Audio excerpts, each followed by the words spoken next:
Hi നമസ്കാരം. Israel കനത്ത നാശത്തിലേക്ക്, കനത്ത പരാജയത്തിലേക്ക് കൂപ്പുകുത്തുകയാണ്. മിക്കവാറും ബെഞ്ചമിൻ നെതന്യാഹു ആത്മഹത്യ ചെയ്യാനുള്ള ഒരു സാധ്യത ഞാൻ കാണുന്നുണ്ട്. അദ്ദേഹം മാത്രമല്ല, നമ്മുടെ നാട്ടിൽ ഇസ്രായേലിന് വേണ്ടി ഇരുന്നു കൊണ്ട് അനവരതം നിരന്തരം തള്ളിമറിച്ചുകൊണ്ടിരുന്ന ഒരു അച്ചായനുണ്ട്. അങ്ങേരും വല്ല കടുങ്കയും ചെയ്യുമോ എന്ന് ഞാൻ ഭയക്കുന്നുണ്ട്. ഇസ്രായേൽ ഏതൊക്കെ തരത്തിലാണ് പരാജയപ്പെടാൻ പോകുന്നത്?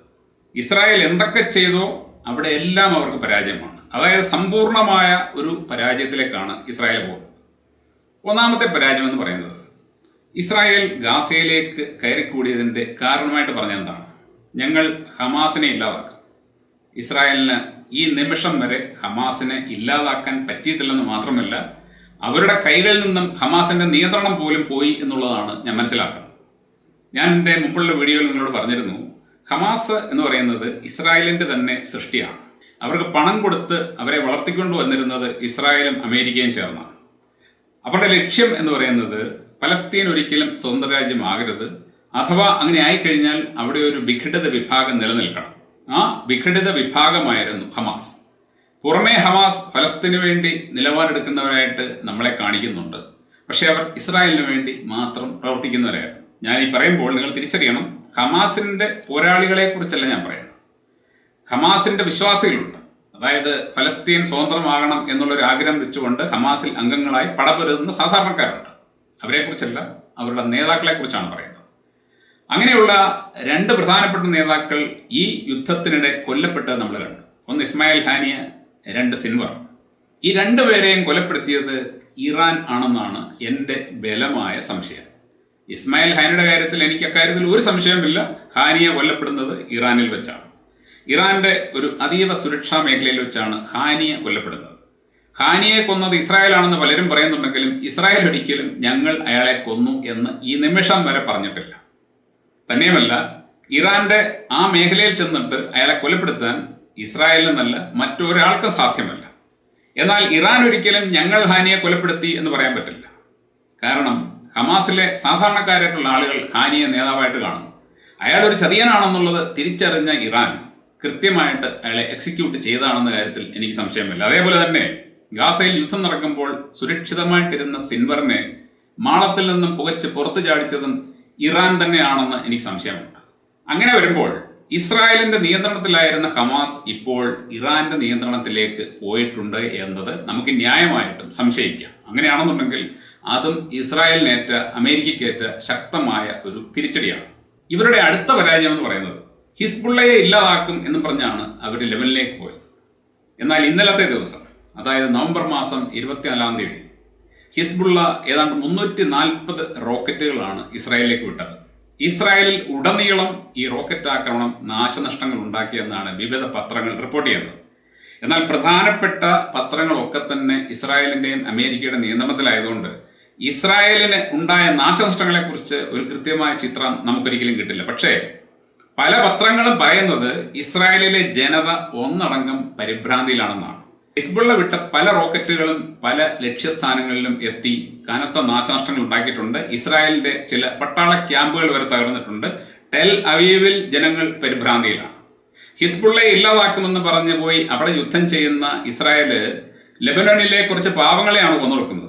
എന്നാൽ അവിടെ ഇരുന്നുകൊണ്ട് അവർ തീർത്തു എന്ന് അവകാശപ്പെടുന്ന ഹിസ്ബുള്ള ഇന്നലത്തെ ദിവസം 340 റോക്കറ്റുകളാണ് ഇങ്ങോട്ട് വിട്ടിരിക്കുന്നത്. അതുകൂടാതെ ഇസ്രായേലിന്റെ ഏറ്റവും വലിയ പരാജയമായിട്ട് ഞാൻ പറയുന്നത് അവിടുത്തെ പൗരന്മാരുടെ അരക്ഷിതാവസ്ഥ തന്നെയാണ്. അതായത് ഒരു രാജ്യത്തിൻ്റെ ഏറ്റവും വലിയ കരുത്ത് എന്ന് പറയുന്നത് അവിടെ ജീവിക്കുന്ന പൗരന്മാർക്ക് സമാധാനത്തോടെ ജീവിക്കാനുള്ള ഒരു സാഹചര്യം ഒരുക്കി കൊടുക്കുക എന്നുള്ളതാണ്. എന്നാൽ ഇന്ന് ഇസ്രായേലി പൗരന്മാർക്ക് ഒരു സമാധാനവുമില്ല. രാത്രി കിടന്നുറങ്ങുമ്പോൾ വീടിൻ്റെ മുകളിൽ വല്ല റോക്കറ്റും വന്ന് വീഴുമോ എന്നുള്ള പേടിയിലാണ് അവർ കിടക്കുന്നത്. പലയിടത്തും അങ്ങനെ സംഭവിച്ചു കഴിഞ്ഞു. പലയിടത്തും ഇസ്രായേലിൻ്റെ വിവിധ ഭാഗങ്ങളിലൊക്കെ ഇലക്ട്രിസിറ്റി നഷ്ടപ്പെട്ടിരിക്കുകയാണ് ഹിസ്ബുള്ള ആക്രമണത്തിൽ. ആൾക്കാർ ഇരുട്ടിൽ കഴിയുകയാണ്. എന്ന് പറഞ്ഞു കഴിഞ്ഞാൽ ഇസ്രായേലിന് സ്വന്തം പൗരന്മാർക്ക് സുരക്ഷ കൊടുക്കാൻ സാധിക്കുന്നില്ല. അവർക്ക് ധൈര്യത്തോടെ സ്വന്തം രാജ്യത്ത് ജീവിക്കാൻ സാധിക്കുന്നില്ല. ഇനി അതുകൂടാതെ നമ്മൾ കാഷ്വാലിറ്റീസിലേക്ക് പോയി കഴിഞ്ഞാൽ, അതായത് ഇസ്രായേൽ കൊലപ്പെടുത്തിയ ഗാസയിലെ ആൾക്കാർ എത്രയാണ്? ഏതാണ്ട് 44,000 പേര് വരും.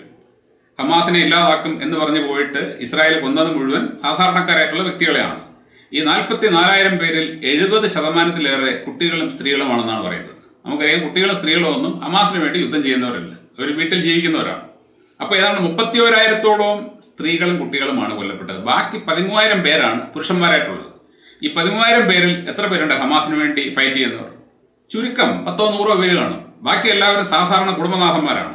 അപ്പോൾ ഹമാസിനെ ഇല്ലാതാക്കും എന്ന് പറഞ്ഞ് അവിടെ പോയി യുദ്ധം ചെയ്ത ഇസ്രായേൽ യഥാർത്ഥത്തിൽ പാവങ്ങളായിട്ടുള്ള സാധാരണക്കാരായിട്ടുള്ള മനുഷ്യരെ മാത്രമാണ് കൊലപ്പെടുത്തിയത്. അങ്ങനെയാണെന്നുണ്ടെങ്കിൽ ഇസ്രായേലിന്റെ ഈ ആക്രമണം സമ്പൂർണ്ണ പരാജയമാണ്. ഇനി നമ്മൾ മറുഭാഗത്ത് ഇസ്രായേൽ ഉണ്ടായ നഷ്ടമെന്ന് നോക്കിക്കഴിഞ്ഞാൽ ഇസ്രായേലിന് നിരവധി പൗരന്മാർ കൊല്ലപ്പെട്ടിട്ടുണ്ട്.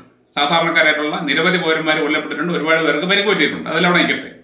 പക്ഷേ ഇസ്രായേലിന്റെ 804 പട്ടാളക്കാർ കൊല്ലപ്പെട്ടതായിട്ട് ഇസ്രായേൽ തന്നെ സമ്മതിച്ചൊരു കാര്യമാണ്. അതിൽ കൂടുതൽ കൊല്ലപ്പെട്ടിട്ടുണ്ട്.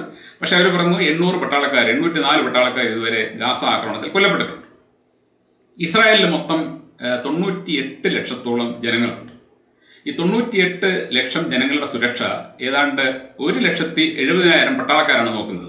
1,70,000 ആക്റ്റീവ് പട്ടാളക്കാരാണ് ഇസ്രായേലിലുള്ളത്. അങ്ങനെ വരുമ്പോൾ ഏതാണ്ട് ഒരു 56-57 ഇസ്രായേലികൾക്ക് ഒരു പട്ടാളക്കാരൻ എന്ന റേഷ്യോ വരും. നമ്മളൊക്കെ റൗണ്ട് ഓഫ് ചെയ്താൽ 60 ആക്കാം. അതായത് 60 ഇസ്രായേലികൾക്ക് ഒരു പട്ടാളക്കാരൻ വീതമുണ്ട്. അങ്ങനെയാണെങ്കിൽ 800 പട്ടാളക്കാർ കൊല്ലപ്പെടുമ്പോൾ ഒരു പട്ടാളക്കാരൻ 60 ഇസ്രായേലികൾക്ക് തുല്യമാണെന്നുണ്ടെങ്കിൽ ഏതാണ്ട് 48,000 ഇസ്രായേലുകളെ ഗാസ യുദ്ധത്തിലൂടെ കൊല്ലപ്പെട്ടതായിട്ട് അല്ലെങ്കിൽ അവരുടെ സുരക്ഷ നഷ്ടപ്പെട്ടതായിട്ട് നമുക്ക് പറയാൻ സാധിക്കും. ഇസ്രായേലിൽ 44,000 പാവപ്പെട്ട സാധാരണക്കാരെയാണ് കൊന്നതെങ്കിൽ ഗാസ യുദ്ധത്തിൽ തിരിച്ചവർക്കുണ്ടായ നഷ്ടം എന്ന് പറയുന്നത് 800 പട്ടാളക്കാരുടെ നഷ്ടമാണ്. അതായത് ഏതാണ്ട് 48,000 ഇസ്രായേലികൾക്ക് സുരക്ഷ നഷ്ടപ്പെട്ടിരിക്കുന്നു എന്ന് വേണമെങ്കിൽ നമുക്കിതിനെ വ്യാഖ്യാനിക്കാം. അതുകൂടാതെ ഇസ്രായേലിന് സംഭവിക്കാൻ പോകുന്ന ഏറ്റവും വലിയ കനത്ത പരാജയം എന്ന് പറയുന്നത് എന്താണ്? അവരെന്തിനു വേണ്ടിയാണ് അങ്ങോട്ട് കയറിയത്? ഇസ്രായേൽ ഗാസയിലേക്ക് കയറിയത് ഞാൻ നിങ്ങളോട് പലവട്ടം പറഞ്ഞതാണ്. ഇതൊരു എണ്ണ മാഫിയ നടത്തുന്ന, അതുപോലെ തന്നെ ആയുധ മാഫിയ നടത്തുന്ന യുദ്ധമാണ്, സ്പോൺസർ ചെയ്യുന്ന യുദ്ധമാണ്. ഗാസ മുനമ്പിലെ പ്രകൃതിവാതകവും എണ്ണയും സ്വന്തമാക്കാൻ വേണ്ടിയാണ് ഇസ്രായേൽ അങ്ങോട്ട് കയറിക്കൂടിയത്. അതിനുവേണ്ടിയാണ് അവർ തങ്ങളുടെ നിയന്ത്രണമുള്ള ഹമാസിനെ ഇങ്ങോട്ട് കയറ്റി ആക്രമിപ്പിച്ചിട്ട് ഒരു കാരണമുണ്ടാക്കിയത്. അങ്ങനെ അവരവിടെ കയറി അത് സ്വന്തമാക്കിയിട്ട് ഇപ്പോൾ റഷ്യ ഉക്രൈൻ യുദ്ധം നടന്നുകൊണ്ടിരിക്കുന്നു.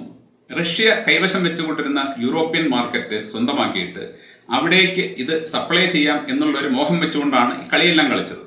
എന്നാൽ ഇപ്പോൾ കാര്യങ്ങളാകെ മാറി മറിഞ്ഞിരിക്കുന്നത് ട്രംപ് അധികാരത്തിൽ വരുന്നതോടെയാണ്.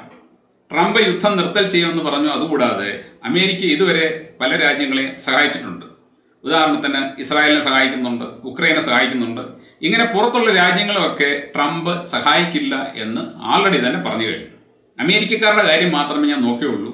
ഇതുവരെ അമേരിക്ക പുറത്ത് ഓരോ രാജ്യങ്ങൾ ഇങ്ങനെയുള്ള കാര്യങ്ങൾ സഹായിച്ചുകൊണ്ടിരുന്നത് പൂർണ്ണമായിട്ടും നിർത്തൽ ചെയ്യും എന്ന് ട്രംപ് പറഞ്ഞിട്ടുണ്ട്. അങ്ങനെ വരുമ്പോൾ ഇതുവരെ ഉക്രൈന് അമേരിക്ക കൊടുത്തുകൊണ്ടിരുന്ന സഹായങ്ങൾ ട്രംപ് വന്ന് നിർത്തൽ ചെയ്യുകയും ഉക്രൈന് യുദ്ധത്തിൽ നിന്നും പൂർണ്ണമായിട്ടും പിന്മാറേണ്ട ഒരു സാഹചര്യം ഉണ്ടാവുകയും ചെയ്യും. അതുകൂടാതെ റഷ്യ അമേരിക്കയോട് ആവശ്യപ്പെടുകയാണ്, ഞങ്ങളുടെ മേലുള്ള ഉപരോധം നിങ്ങൾ നീക്കം ചെയ്താൽ ഞങ്ങൾ പൂർണ്ണമായിട്ടും പട്ടാളത്തെ അവിടെ നിന്ന് പിൻവലിച്ചോളാം.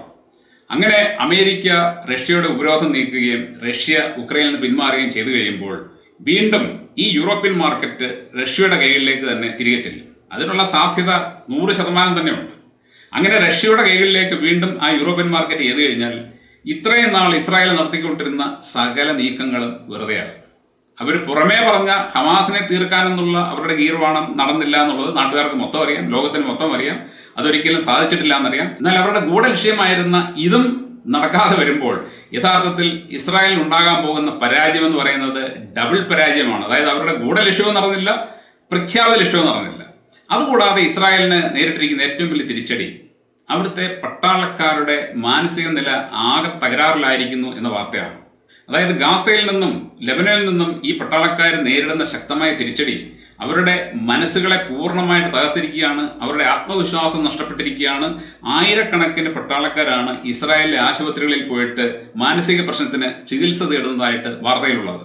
ഏതാണ്ട് 6ഓളം പട്ടാളക്കാർ ഇതിനോടകം മാനസിക സമ്മർദ്ദം താങ്ങാനാവാതെ ആത്മഹത്യ ചെയ്തതായിട്ടും റിപ്പോർട്ടുണ്ട്. എന്ന് പറഞ്ഞു കഴിഞ്ഞാൽ ചുരുക്കത്തിൽ ഇസ്രായേൽ എന്തിനു വേണ്ടിയാണ് ഇറങ്ങി പുറപ്പെട്ടത്? അവരുടെ ആ ലക്ഷ്യം ഒരിക്കലും സാധിക്കാൻ പോകുന്നില്ല. അവരുടെ ഗൂഢലക്ഷ്യമായിട്ടുള്ള ഗാസയെ അനക്സ് ചെയ്ത് അവിടെ നിന്നും പ്രകൃതിവാതകം ഖനനം ചേർത്ത് യൂറോപ്യൻ മാർക്കറ്റിന് കൊടുക്കാമെന്നുള്ള സ്വപ്നം റഷ്യൻ ഉപരോധം നീങ്ങുന്നതോടെ ഇല്ലാതാകുന്നു. അതുകൂടാതെ അവരുടെ നിരവധി പട്ടാളക്കാർ കൊല്ലപ്പെട്ടു. ഒരുപാട് പട്ടാളക്കാർ മാനസികാരോഗ്യം തകർന്ന് അവർ ആശുപത്രികളിൽ ചികിത്സ തേടുകയാണ്. ഇസ്രായേലിലെ പൗരന്മാർക്ക് അവരുടെ സ്വന്തം രാജ്യത്ത് സമാധാനത്തോടെ ഉറങ്ങാൻ പറ്റാത്ത സാഹചര്യം കൂടിയാണ് ഉണ്ടായിരിക്കുന്നത്. അപ്പോൾ ഇത്ര നാളും നെതന്യാഹു നടത്തിയ സകല പ്രവൃത്തികളുടെയും ബാലൻസ് ഷീറ്റാണ് ഞാനീ പറഞ്ഞത്. നമുക്ക് ഏതാനും ദിവസങ്ങൾ കൂടി കാത്തിരുന്നു കഴിഞ്ഞാൽ ഇതിൻ്റെ മനോഹരമായിട്ടുള്ള പര്യവസാനം കാണാൻ സാധിക്കും. അപ്പോൾ മിക്കവാറും ഞാൻ പറഞ്ഞതുപോലെ നെതന്യാഹു കടലിൽ ചാടി ചാവാൻ അല്ലെങ്കിൽ കെട്ടിഞ്ഞാന്ന് ചാവാനുള്ള സാധ്യതയുണ്ട്. Thank you.